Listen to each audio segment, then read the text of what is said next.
So just as a starting point, I was thinking about the last time I spoke to people here. It was sort of a pivotal night. It was the night of the caucus election that you've probably heard something about. And I've thought about all of the things that have happened since that time. My original idea of running for mayor was quite a bit different than my experience. But that being said, I'm very happy to be here and very happy to talk to you all about what I see as my potential role as mayor of Lake Forest. I'm very excited about the opportunity, and I think I have a lot to offer. I hope at the end of the night you feel similarly. So anyway, we'll go ahead and start with Ann's questions. Thank you. Thank you. Before we begin the fireside chat, I'd like to introduce a very important member of Team Tack. Paula, would you please stand up?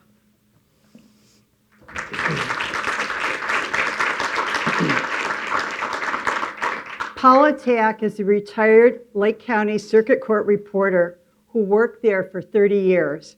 She and Randy are parishioners of the Church of St. Mary, where she's a lector at daily mass, a Bible study leader, and a soup kitchen volunteer.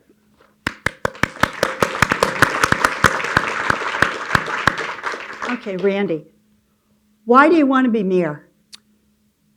So the basic reason I wanted to be mayor, and I never liked the term want, that I agreed to be interviewed for mayor was that I would like to give back in a meaningful way to the city. When I was an alderman for the 3rd Ward, I really enjoyed the process of government. I feel like I was unexpectedly good at it. I accomplished a lot, and by the time I was done, I was very proud of the time that I was there. And so when the caucus asked me to be considered for mayor, I thought it would be a great opportunity that would be very rewarding. My skill set, I think, is very applicable to this. You know, throughout my career, I've worked both as a practicing physician as well as a business manager within my medical practice. So I have a lot of experience with both business as well as patient interactions, problem solving, critical thinking, and responsible decision making. So I thought those skills would be applicable to the position, and I hope to have the opportunity to use them in that way. Why are you the best qualified candidate to be mayor? Well, first, I think that if you compare the 3 people who are running, there's quite a discrepancy in background. I've worked for 32 years in multiple management roles. I've been on boards and committees of my corporation. I've been on boards and committees of private clubs. I've been an alderman for 6 years. When I was an alderman, I was assigned chairmanships of meaningful committees. And I think that if you look at the others, you just won't see that. I don't want to go into their individual backgrounds. I'll leave that up to you. But I don't think you will find meaningful management experience or responsible decision making as part of either one of their portfolios. In 2004, your wife died of gliobastoma, cancer of the brain. You became a single parent of 2 teenagers who attended Lake Forest High School. How did our community help you, and is that a motivation for wanting to give back to the community? So when that event occurred, it was obviously difficult because I had actually been working part-time for a while in order to take care of my wife at home with the assistance of her parents, but it was basically a 24-hour job. And once things came to pass, I had to sort of restart my life. And in doing so, I still needed a lot of help. As a practicing surgeon, I used to work long hours. I probably wasn't the best caregiver for my children, and I had to learn that skill. But my friends and my family provided me with tremendous support. They filled in for me at home, watching over the kids. They helped me make meals. They, taught me a little bit about childcare that I didn't know. And so all of those things, I think, are pretty natural for most of the people in this community. I find this to be a very supportive community in general. And coming out of that, I felt like the community had given me a great deal. So giving back makes a lot of sense and gratifies me. Why didn't you support the Third Ward residents who opposed the third rail in Westlake Forest? It's an interesting question, and I'll start by disagreeing with the premise. I did support the residents of the West Side. What I was in opposition to is what they were in opposition to. At no point did I ever support construction of a third rail, holding track, or any other version of that.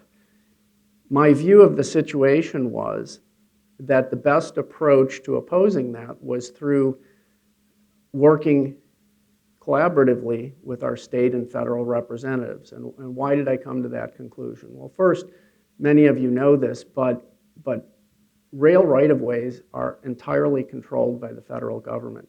Local municipalities have no jurisdiction. And so what we were asked to do was to fund basically a legal opposition to the proposal to build a third rail.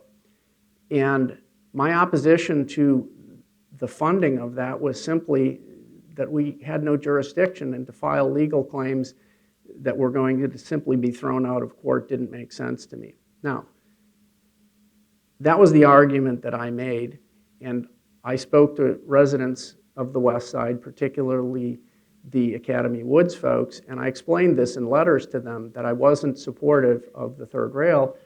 I was not supportive of their recommended approach to opposing it.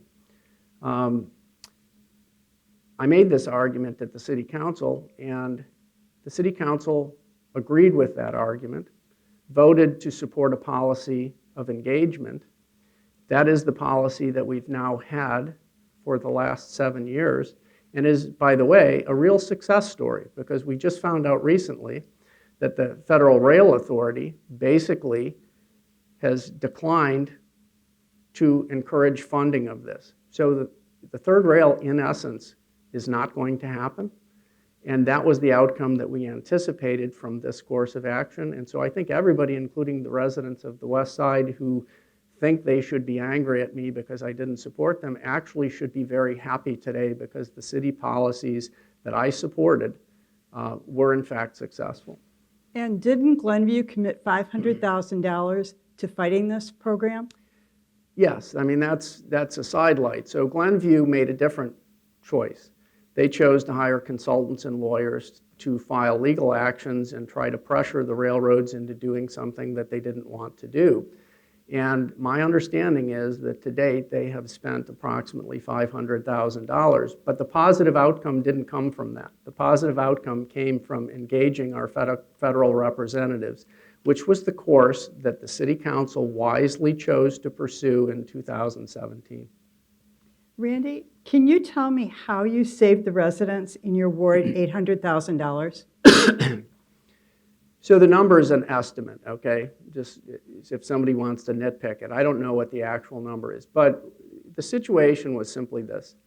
A resident who lived on Northwestern Avenue approached the mayor, at the time I was 3rd Ward Alderman, and asked if the City Council would take up a concern of his relating to a special service area tax that had been levied on new developments. This tax was originally designed to apply to developers. It was basically an impact fee in order to support the schools. At the time, there was a lot of development, and the schools were concerned that there was going to be a large influx of children, and they weren't going to have the financing. So they tried to structure an impact fee. The problem was that when these developments were turned over to the homeowners associations, the homeowners ended up holding the obligation, and it was basically a 20-year special service area.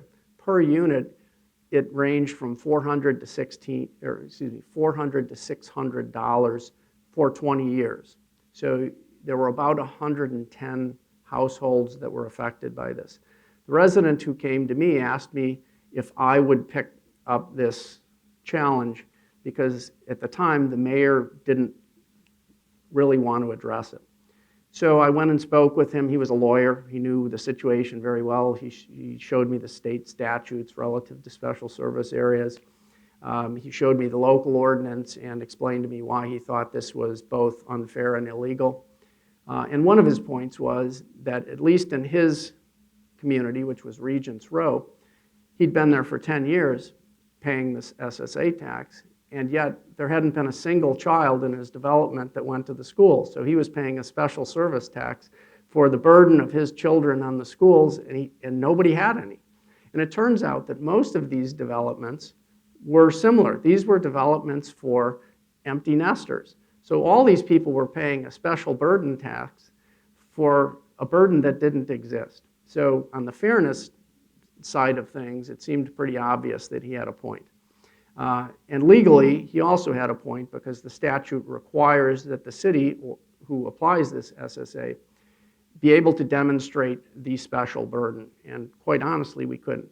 Well, there wasn't a lot of interest in originally taking this up. So I had to discuss this because we have an Open Meetings Act rule. You can only discuss it with people essentially one at a time.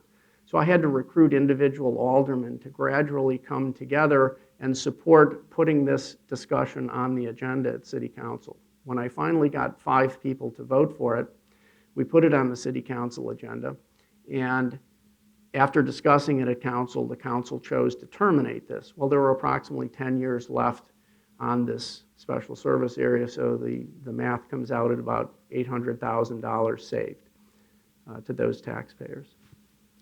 What did you do as an alderman to preserve our municipal fire protection? So late in my term as a Third Ward alderman, Bob Kiley, the city manager, asked me to chair a committee that he entitled the Fire Vision 2020 Committee. It was basically a committee to do a deep dive into the provision of fire protection services. And what we did was we looked at many aspects of this. We looked at personnel costs, equipment costs, the actual services that firefighters were providing, and special costs related to having your own municipal fire department. And as we went through this, numerous issues came up. And one of them, and the most obvious and the most pressing, was that the pension burden that we had was large and rapidly accelerating. We were in basically a logarithmic acceleration of our pension payments, such that we identified during the course of our discussions that by 2025, pension payments for public safety, including police, was going to consume all of our discretionary income. We would have nothing left to spend. Everything was going to be going to this. And by the way, at 2025, it was still going up. So these were curves that were crossing, not then flattening out. So it made budgeting extremely difficult. And so I came to the city council and gave a report from our committee. And the one thing that we talked about numerous things that I thought were concerning about fire protection in the future. But the one thing I made a point of was that we absolutely had to do something about this, and we had to start doing it now, not waiting until the next city council came or waiting until the state did something or anything else. So what we did is we developed a two-prong approach to this thing. The first thing we did is we created, and you can see this on your water bill, we created a public safety pension fee. So every quarter you're paying a set sum of money that goes directly to pay down public pensions. And I insisted on that in part because I wanted the public to know where their money was going. You had to sort of feel it, right, in order to know. If it's just buried in your tax bill, then nobody really knows what's going on. And the second thing we did is we set up a committee to do a really deep dive into how we could flatten these pension costs. And we did that. Tim Newman and Jed Morris, and I'm trying to think of Jed, who else was on that committee. But we had a committee of 3 people who then really put the screws to this and came up with a plan to pre-fund pension payments. And the good news is we now, in 2025, will have flat pension payments for the foreseeable future, which means that we can do our budgeting accurately and effectively, and we're no longer going to be buried by rapid escalation in pension costs. What role did you play in stabilizing and protecting our municipal water plant? So when I was on city council, one of the things pop up, and one of the things that occurred while I was on council was, it turns out our water filters for our plant were, there was a single manufacturer in the world. It was a French plant and a filter supplied by a French company. And it turns out the company was basically going out of business. There were no alternative filters that could be retrofitted to our plant. So we had a decision to make about how to go forward with providing water. And the decision was, do we try to do a major retrofit of the existing plant? Do we hire or engage a private company to take over the water plant and simply do the work for us and then charge the city of Lake Forest for their services? Or do we rebuild the plant using readily available multi-source filters? Well, the decision that we made through Public Works was that it made most sense to go ahead and completely redo the structure of the plant. This was an unexpected $12 million project. But the good news is, and this relates to other things I feel strongly about, is that because we are a AAA bond community, we borrowed money basically at the turn of a switch for, I believe the number was 2.8%. And so this was a very doable project for our community because of the way we manage our finances. And that's really sort of a critical thing to know. And what we did is we stabilized this for the future. We expanded the volume of the water plant. We can sell water to other communities if the opportunity ever arises. And it allows us to continue to fund other portions of government, because we use the water fund not just for the water plant or for paying fixed infrastructure costs, but when we have a good year, which means it's really dry and everybody's watering their yard, we actually generate a fair amount of money that we can use for other projects. And this plant allows us to produce that amount of water to do that. Do you have the time to be mayor with your busy surgical schedule and practice? So if I was working full-time, the answer would be no. I'm actually currently transitioning out of my surgical practice. I stopped doing major inpatient surgeries the first of the year. I'm currently doing only outpatient surgeries, and my time commitment has shrunk considerably.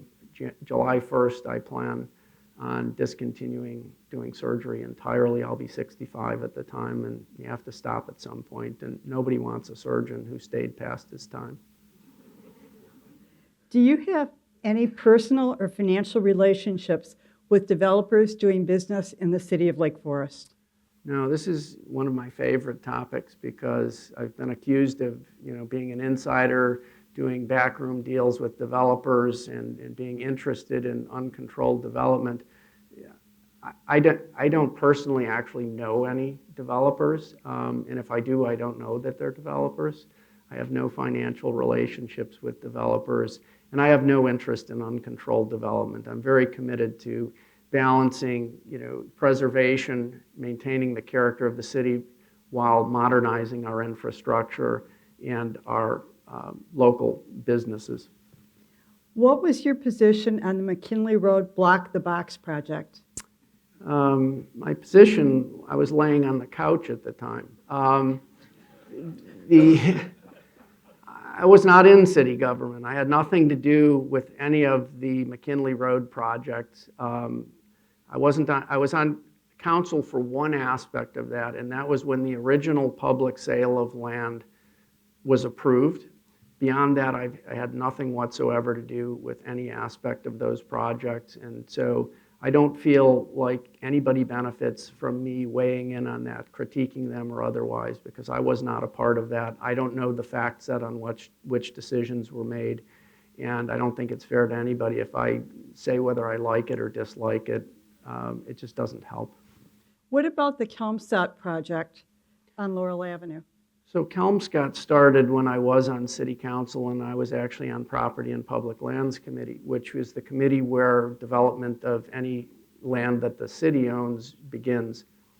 And so we had the 10-acre municipal services lot that needed to be redeveloped.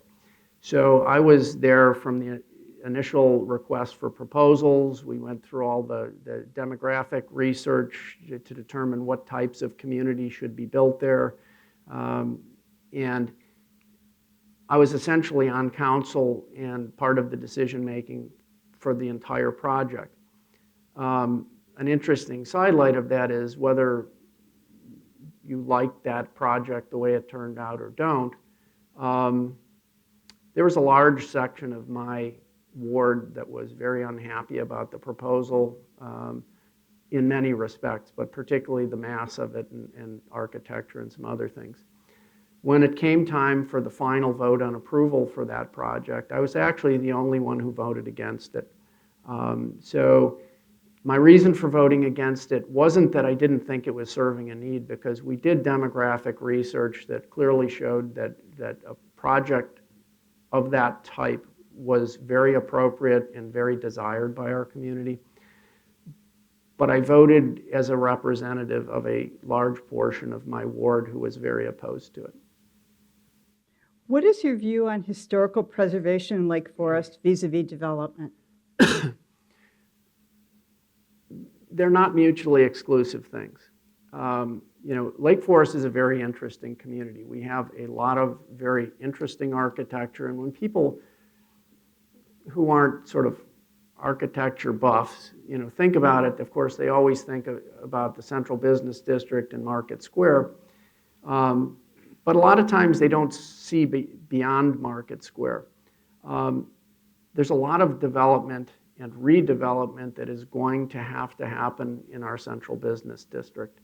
I just finished tonight, about 2 hours ago, our Central Business District Working Group, and we went through developing a concept for redevelopment of the Central Business District that pays a great deal of attention to preserving what's architecturally valuable, preserving a character, but recognizing that things are going to have to change. And so we tried to create a document that will allow development and change to occur in a way that not only respects our architecture and our history, but actually enhances it by improving the areas adjacent to it in ways that are compatible with that. So I'm a big proponent of preservation without being immobilized by it. What is your role on the Central Business District Planning Committee? I think I answered that question. I was chairman of the committee, but the reality of that committee was, and Jim's sitting over here, so he knows, it was more of a discussion among all of us about some ideas for how development might proceed in the Central Business District. And really, I probably spent less time speaking at committee meetings than almost anybody, especially today because I was 45 minutes late, but that's a different thing. It was mostly people bringing up their ideas and bouncing them off our consultant, as well as Kathy Cerniak, our Director of Development. But it was, my role really was to try and direct creation of a document that can then be passed on to the Plan Commission so that they can start building on this as we start looking at development in the Central Business District for the next 10 years. What's your goal for the committee? It's just what we did tonight. We finished a document that now we can hand off to Plan Committee or Plan Commission so that they can begin adding to that and creating an environment that encourages respectful development in the Central Business District. What are your interests outside of work in city government?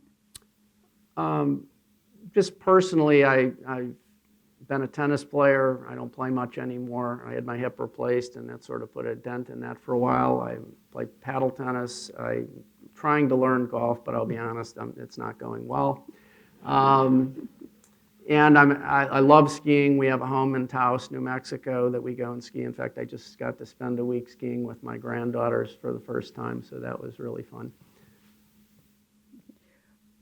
Why did you move to Lake Forest originally? My move here was originally driven by two things. One was my first wife grew up here. She went to high school here. Her parents lived here. Her father was a PhD at Abbott Labs. Her mother still lives here, 1129 Griffith Road. So I started coming up here while I was in medical school when I was dating her. She was a medical student as well. And then in 1990, I was offered a job at Lake Forest Orthopedics, which was one of the precursors to Illinois Bone and Joint Institute. And when I came up and had the offer of that job, I just thought this is the best place in the world to live and work. At the time, I worked at the old Lake Forest Hospital, which in my mind was an absolute jewel. It was a fabulous place to work. We had a small staff, but they were very talented, and it had a tremendous culture, and it was very reflective of the community. So for me, to come here and take a job here, staying here was an easy decision. We just learned that your granddaughters ski. Tell us a little bit more about your family. Yeah, so Paula and I have 4 children. 2 are from my first marriage, 2 are from her first marriage. My son lives in Tallinn, Estonia. He's a computer science guy who originally worked for Skype. That's why he went there. He married an Estonian lady. They have two daughters. He loves living there, but he just came skiing with us, with the whole family last week, which was really nice. My daughter currently lives in Brooklyn, New York. She was a professional ballet dancer. She danced for San Francisco Ballet, American Ballet Theater, and Pennsylvania Ballet. A little fun fact is that she was one of the dancers in the movie Black Swan. She was also my most expensive child.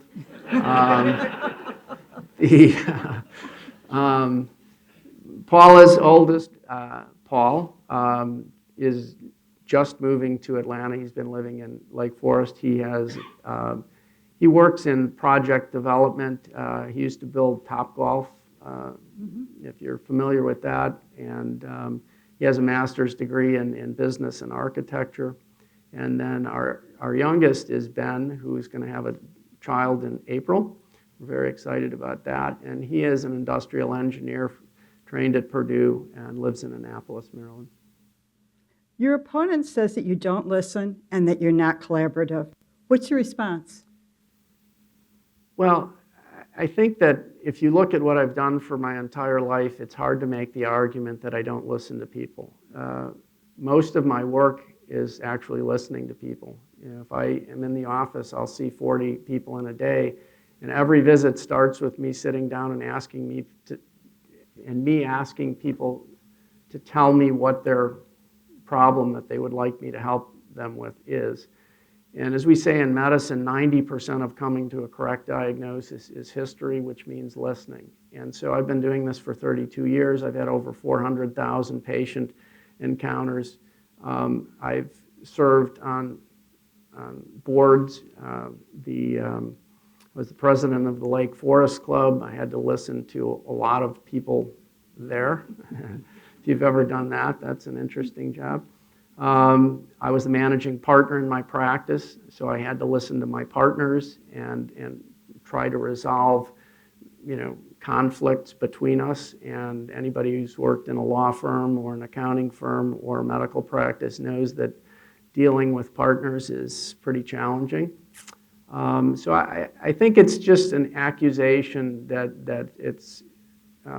I don't know where it comes from. I think it's, for lack of a better term, I would just say it's ignorant of who I am. Can you describe the decision that led the caucus to select you twice to be its mayoral candidate last year? Sure. And this is what I was referring to in the beginning of the evening. So the way the process works, and most of you know this, but you don't ask the caucus to run for mayor. Somebody from the caucus reaches out to you and says, hey, we're looking for people that we think are appropriate candidates, and we think that you have a skill set that we would like to consider for this position. So they called me and asked me if I would participate in the process, and I agreed to do it. And the process is that you go through a series of interviews, and sort of like this, they ask you a bunch of questions about different things, and presumably they ask all of the candidates at each stage the same or very similar questions, and then they try to see whose answers make sense and who seems to have the skill set that's best suited to the position. So I went through the process, and at the end of that process, they selected me to be the nominee for the caucus. And then, of course, we had an event somewhat like this where all of the caucus nominees were to be introduced to the community, and part of this process, which is only 7 years old, and nobody is really taking credit for this decision, but anyway, somewhere along the line, somebody decided that it would be a good idea to sort of invite the community in to have a vote on the slate. It's not a vote of competing candidates, it's just a confirmatory vote. And so anyway, we did this, and unfortunately there was a circumstance that occurred where people were recruited to come to this and vote against the caucus candidate for reasons that I won't go into. So anyway, long story short, that vote basically went against the caucus nominee, otherwise known as me. That being said, the caucus then had a decision about what to do, because they had really two choices. They could either reconvene, reconsider their candidates, and renominate somebody, or they could decide to have no candidate.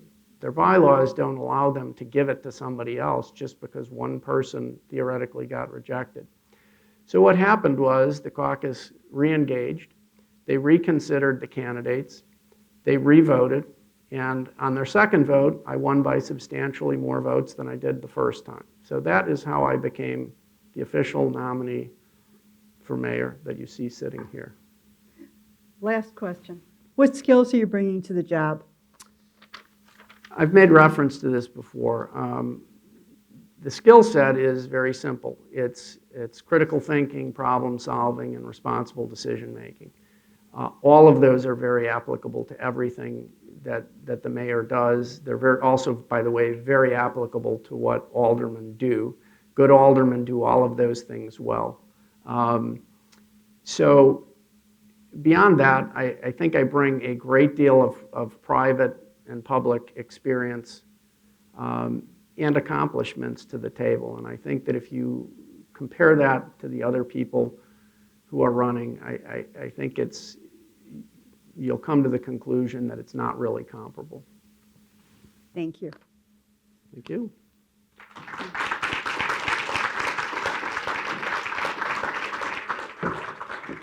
Would you explain what the job of Lake Forest mayor is? So the mayor is an interesting position in our form of government because it's a relatively powerless position. The mayor doesn't really vote on anything unless the city council is deadlocked. What the mayor does do is he's an intermediary between the professionals, city manager, director of finance, and the city council and the boards and commissions. The mayor's responsible for setting the agenda for city council meetings, for making sure that the agenda items are properly developed so that the city council is ready to make decisions based upon the information available in the agenda. The mayor also appoints the members of the boards and commissions subject to oversight from the city council. And the mayor also gets to determine who is the chairman of the boards and commissions, and for instance on city council, who will be chairman of public works, those sorts of things. One of the few sort of outright powers that the mayor has is actually to terminate chairman or members of boards and commissions. And actually the city council doesn't have oversight of that. So on a day-to-day basis, the mayor obviously works with the city staff to make decisions and prepare the information for city council meetings. But obviously, he doesn't have any power for expenditures without approval of city council. I think the number used to be the mayor could approve expenditures of $20,000. I'm not really sure what that number is now. There was some discussion about that when I was on council. But anyway, that's basically what the mayor does. Obviously, he is also a liaison to other communities. I mean, we work collegially with the communities around us and try to develop programs and cooperate with each other on things like public safety, fire protection, et cetera, and the mayor sort of coordinates those things. Why is it important for city staff to have a strong working relationship with the mayor, and can you build such strong links? So one of the things that we have a tremendous city staff, by the way. If any of you who've worked with the city, we have a remarkable amount of experience and talent. So it's not really a need of the city staff for a mayor to micromanage them.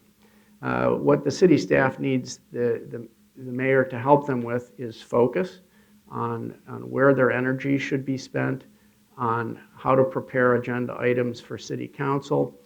And the mayor they also have to have the sense that the mayor has their back, that when they do their job, that the mayor will be supportive of the work that they do.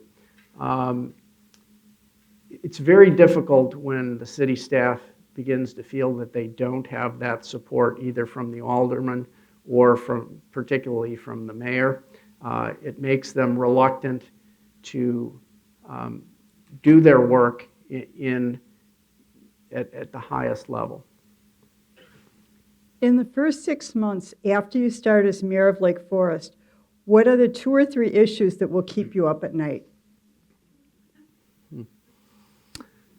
I mean, the things that would keep me up awake at night are probably sort of environmental problems. One of the big problems we have in a recurrent fashion is these floods, stormwater issues. They come suddenly. The recent ones have been really problematic in terms of property damage. There's no easy solutions to them, and when they happen, they happen. And they happen so fast that there's no way to prevent the damage that occurs. So that's number one. Relative to the train thing, we've had some discussions about this. We had a derailment when I was on city council. There was no particular damage that occurred, even though there were some, volatile chemicals involved. They didn't spill. So you think about things like that could happen because we have a lot of rail traffic in Lake Forest. That being said, we have a very well-developed disaster plan. The fire department is very well trained in responding to these things. Our police department's very well trained in responding to these things. For me personally, as somebody who was trained in trauma management, working in the trauma unit at Cook County Hospital, I'm very familiar with the concept of how to respond to sudden trauma and the interactions that need to happen between the participants in response. You wanted a third one, right? Mm-hmm. Well, the third thing that keeps me up at night a little bit now, and I'll go into this later, I think, but is I'm really a little bit concerned about what's happening in public safety because we're starting to have an uptick of crime that's affecting this community, and it's the direct result of what's going on in communities around us and the response to that. So without getting into further details about that now, I would say those are the 3 things. You spoke about working with your partners and working with other organizations you've led. Can you talk more about how you build consensus and work to resolve conflict or competing priorities and interests? So for me, the best way, and first off, I'm not overly fixated on consensus.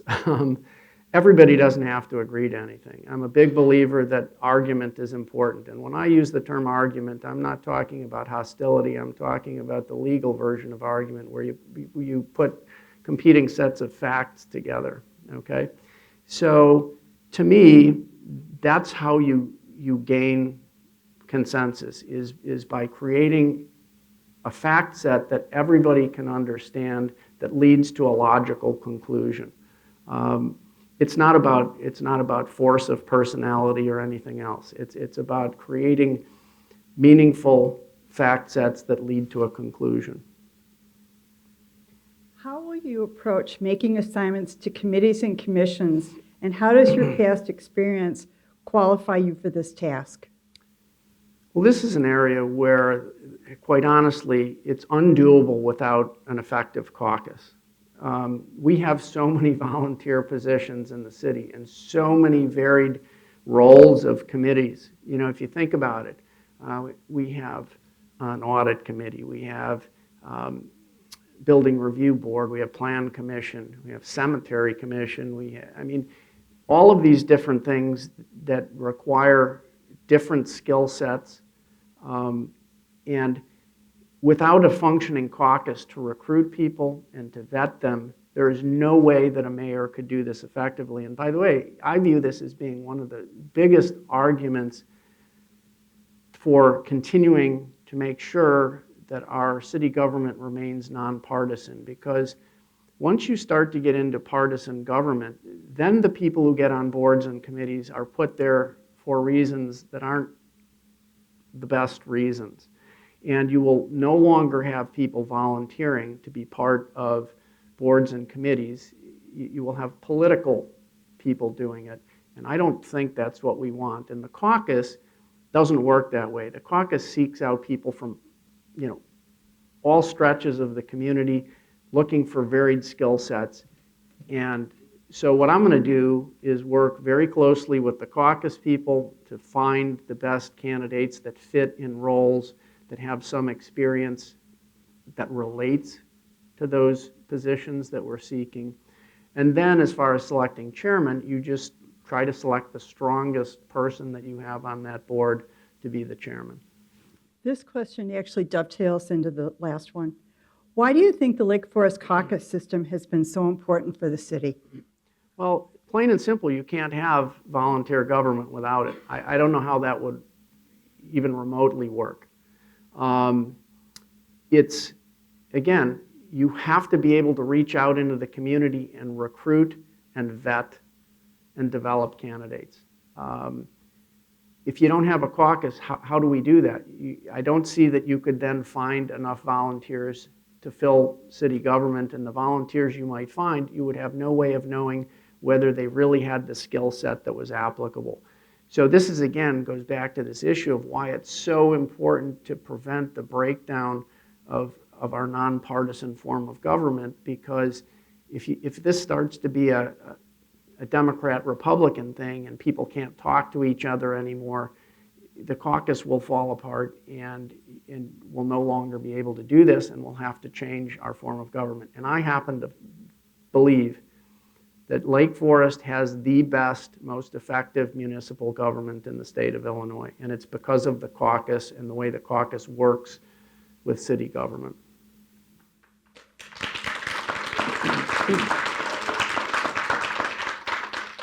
What is your position on Lake Forest public safety, and how does it differ from your opponents?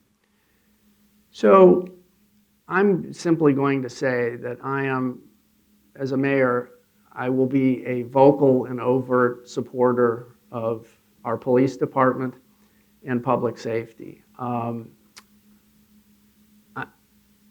very concerned about what I see happening in the community, the rise in crime here, and it's like many things in Lake Forest that we've taken for granted for a long time.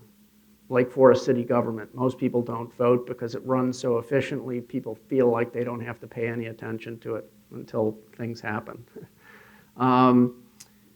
We felt that way about public safety for a long time,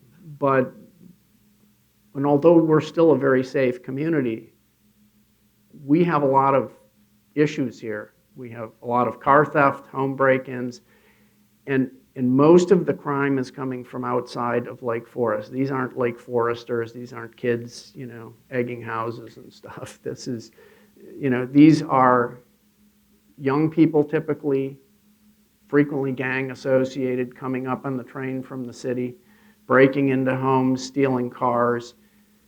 And Lake Forest police are quite effective at catching these folks. The problem is that the prosecutors, both in Cook County and now in Lake County, are refusing to prosecute. And they're letting them go, and we're seeing a lot of return visitors, let's put it that way. And I'm sorry, but one of the people I'm running against is an overt supporter of that policy of prosecution.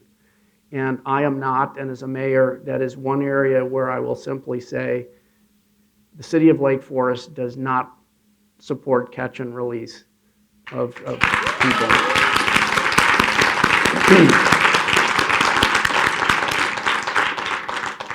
What will be the biggest challenges facing Lake Forest over the next 3 to 5 years?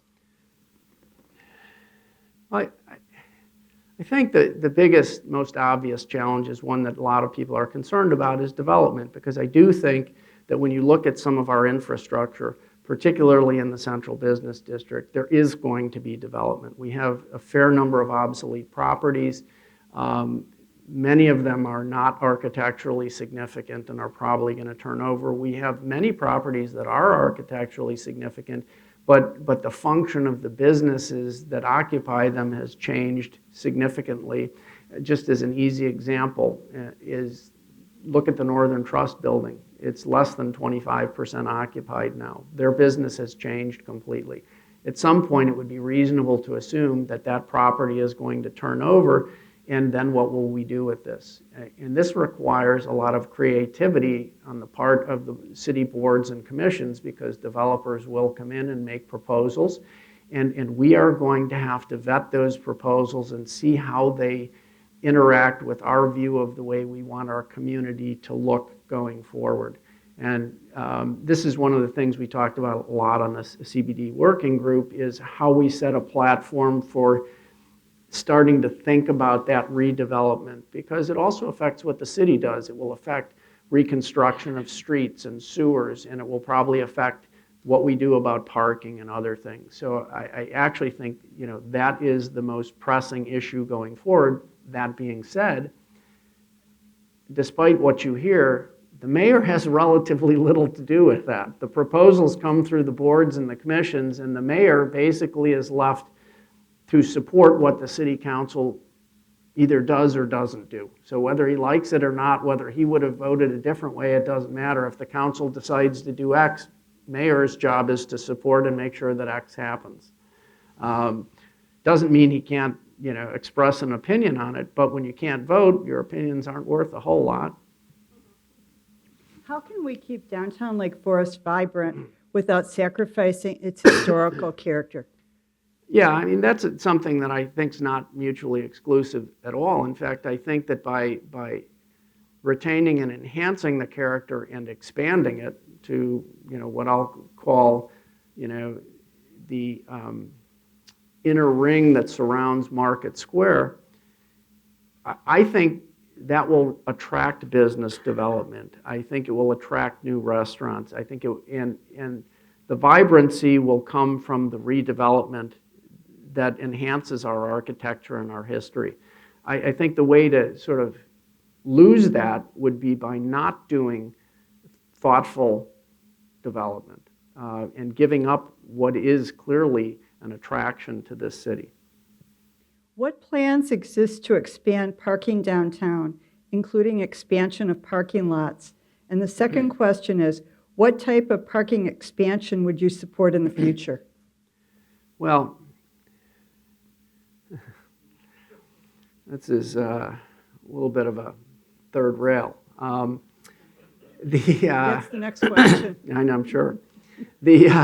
So here's the thing. You know, we looked at parking as part of the CBD working group, and the elephant in the room always is, if we're successful in promoting development and economic development in particular in the central business district, there will be a demand for increased parking. And any of you who go by La Colonial in the public parking lot at night now and see that it's 3/4 full at night when it used to always be empty, you sort of understand what I'm talking about. Or if you go down to Sophia's and you see that the valet guys are driving cars 4 blocks away. And that's 2 restaurants. If we're successful in encouraging further development in the central business district, these cars are going to have to go somewhere. We don't have enough surface lots and they're not properly distributed, and we're going to have to come up with some creative ways to do that. Now, the obvious thing that you're not allowed to talk about is, the possibility of building a parking structure. But I think it's something that the boards and commissions and city councils are going to have to give some consideration to, because otherwise there is no way to accommodate parking and enhance the vibrancy of our central business district. The cars are going to have to go somewhere. So creativity comes into play. There are other communities like ours. Santa Barbara is an example where they have built parking structures right in the middle of their historic section, and you wouldn't even know they're parking structures. So there are possibilities. But however this evolves, it's not going to evolve in the way that I want it to evolve. It's going to evolve in a way that the boards and commissions and city council decide is appropriate. And they may decide not to do it at all. But I would just say that at some point in time, we're going to have to seriously consider those types of options. This is the real third rail question. The question of the third rail appears to be making the rounds again. What is the current situation with Metra on the West Link and the commuter switch? Okay, so a couple things. Commuter switch has nothing to do with the third rail. I know people like to conflate these things, but they're completely different issues. They've been talking about this switch to allow reverse commutes since 2012 when I started on the city council. We had presentations about that. Metro was considering it that. We were having negotiations about how to expand commuter rail service to the West Side train station, in part because our businesses demand it and need it. The businesses in Mattawa and in West Lake Forest, Pfizer and Costco and all these businesses, a lot of those people come up from the city, and one of the problems that they have, of course, is they can come up on the West Line and they can't go home because there's no service between 5 and 7. And by adding a switch, Metro plans on having increased return service late in the day, which will very much benefit those businesses, and that's why Lake County Partners, for instance, has been very supportive of this. Now, the third rail, the good news is with this third rail or holding track, it's officially dead. We've successfully opposed this. It's not going to happen. There is no funding for it. There is no proposal to build. Everybody should step back and cheer and be happy that we accomplished the endpoint that everybody wanted. But it seems like some people want an issue rather than a solution. And I would just say to them, let's just be happy that we opposed this. It's dead. It's not happening in the foreseeable future, and let's move on to other things so that we can work on things together instead of fighting about things that we don't have to. Why are Lake Forest property taxes the lowest in Lake County, and what will you do to ensure that they stay the lowest? Well, first, Lake Forest property tax rates are the lowest. Our taxes aren't the lowest. And there is a difference, okay? And some of that comes from the fact that our homes have relatively high values. The tax rate is determined by the tax levy that we issue every year, and we don't set the rate. But if the home values go down, the tax rate goes up. There's a lot of pieces there. But the basic reason why we do relatively well in terms of property taxes is that we don't waste money. And this is why we have a AAA bond rating. We have solid revenues. We have governmental processes with oversight that assure that we're not wasting a lot of money. We don't get into a lot of frivolous projects. And everybody on the city council is very cognizant of how important it is to maintain controlled expenditures and maintain that bond rating so that when disasters do happen, we can go out and borrow money cheaply and, and, and, and deal with the problems as they arise. So what does that have to do with me? All I will do is continue to push the idea that we need to be very fiscally responsible and conservative, maintain our fund reserves at the levels that we have them at, and really think critically about the projects that we want to do, and make sure that we don't do things that we can't afford to do or where the value doesn't meet the expenditure. As you've been campaigning across the wards in Lake Forest, what have you learned about the concerns of our community? Well, one of the things that I hear now is, quite honestly, many people are very upset about what they see in this election process. This is creating a tremendous amount of division in our community where people haven't seen this previously, and it's very bothersome to them. People who are new to the community and who don't understand how our government works are really confused by this, and quite honestly, really very dismayed. My nurse practitioner is a 4-year resident here with a very small child, and I had to talk her into moving to Lake Forest. She said, oh no, it's too boring, it's too stuffy, it's too this, it's too that. I talked her into it, she loves it. But what she doesn't love is what she's seeing now. She doesn't love getting all these things on her phone, YouTubes and all this stuff, and she doesn't like the stuff she's seeing on her Facebook. She's getting the sense that maybe this is a mean-spirited community, and that's not the Lake Forest community that I know. So I think regardless of how this thing turns out, that we have to find a way to put the genie back in the bottle. We've got to find a way to bring the community back together and not let this go down the pathway that we've seen many other communities go down. So yeah, that's what I think. What role involvement would you like to capitalize on with the many houses of worship in our city? And this questioner also adds as an appendage, God bless you. Well, one of the things, I think this relates to what I just talked about. I think one of the roles that our faith community can provide is to have an open conversation with their parishioners about what's happening to our community, the divisiveness, and how we're treating each other. Because once this is over, there's probably going to be some angry people, and I think that that the faith community can speak to that we have to, regardless of whether we get what we want, we have to move forward and reach out to the people we think we're angry with and recreate our sense of community. And that's what faith does. I mean, that's what it teaches us. So I guess that's what I would say their role can and should be. What do you think is special about Lake Forest? Well, everything's special about Lake Forest. I mean, if you think about it, it's hard to find things that aren't special about it. I mean, we have unbelievable natural resources. You look at the beach, you look at the ravines that we have, the open spaces, our private partners' open lands, the natural assets that we have in the relatively small community that we have are really unmatched. I mean, if you go to the beach, on a morning in September and just walk down the beach, I mean, it's one of the most beautiful beaches in the world.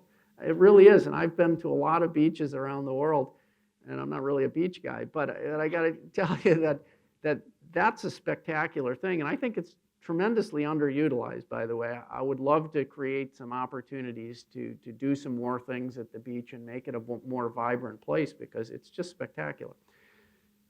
So that's our natural architecture. We've got our built architecture. You look at the homes, the central business district, sort of the beauty of our built community is almost unrivaled in this area.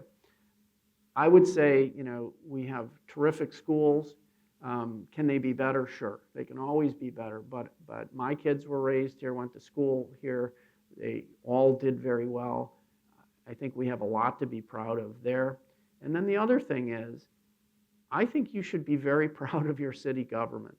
Your city government is very open, it's very transparent, it's very effective, it doesn't waste your money, it works in your interest. And I think that's something that, of course, we all take for granted until something happens where, it's threatened. Final question. Can you run for governor? Yeah, right. Yes, and I can get divorced too. We have 3 more questions. Are you willing to do an interview for the Lake Forest Scout, the school newspaper? I would love to do that. What is your view on Section 8 housing for Lake Forest? Well, my view is that it's a policy of the city to have affordable housing, and we have a committee that pays particular attention to that. We have a private partner, and the name of it escapes me at the time. It's Community Housing Partners or something like this. We have numerous properties throughout the city that fit into that category. Was the question about Section 8 or affordable housing? Because there's actually a difference. Section 8. Section 8 housing, and I'm not sure what the legal definition of that is, because it's not the same as affordable housing. When we have developments, we are required to set aside a certain percentage of that for affordable housing, but it's not Section 8 housing. So I have to admit it's an area of relative ignorance of mine as to what Lake Forest's relationship is with Section 8 housing versus our commitment to affordable housing, which we do have, and we have a committee that's their responsibility. Final question. What is the biggest issue facing the City Council in the next 12 months? Well, the biggest thing that's popping up, of course, is going to be the implementation of the decision to build the turf fields. We've got a $17 million project that is going to have to be supervised. Now, the City Council's already passed it and approved the build, but the devil's always in the details, right? And so that is actually going to be a role that the mayor is going to have to play with the city staff to make sure that that project goes on as envisioned and that we don't get into excessive cost overruns and that it actually accomplishes the goals that the City Council set forward in agreeing to pursue that.